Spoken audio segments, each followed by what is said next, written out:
The next devlog will be whenever I feel like I've made enough progress to show off. I won't set specific goals to meet for the next devlog this time, since my day job starts again next week, and I know it will be hectic to start with. The operating system there changed, so I'll have to relearn everything from scratch. Yikes. Yeah, about that. Going back to work was definitely very hectic.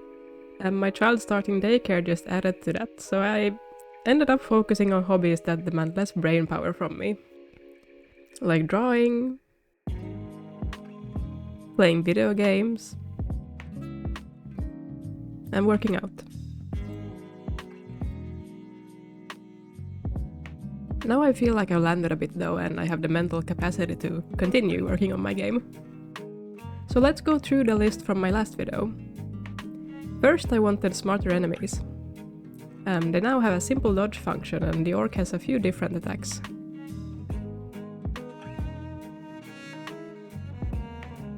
The experience bar works. Now I just need levels and stuff that happens at different levels. I'd like to implement a Dark Souls-esque function, so that when you die, you lose your XP, but you can go and pick it up before you die again. Just to not make the XP farming too easy.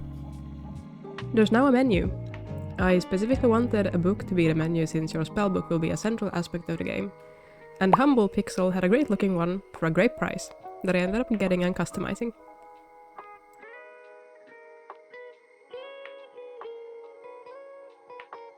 The book contains your inventory amongst other things.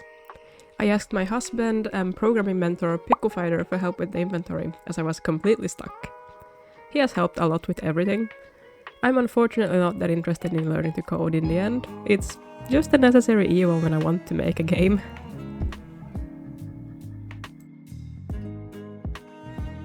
I've yet to come up with a story.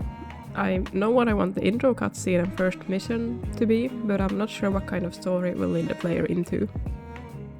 The camera has been reworked, it doesn't go out of bounds anymore, and I added a small shake when you or enemies take damage.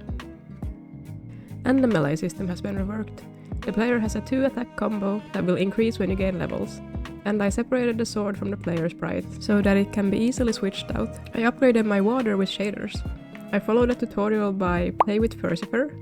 It was a little difficult since it's an older version of Godot and very fast-paced for a beginner like me, but I got it to work after many tries. There's a lot of planning to be done concerning what spells I want to be available in the game and what sort of physical buffs the player will get at different levels.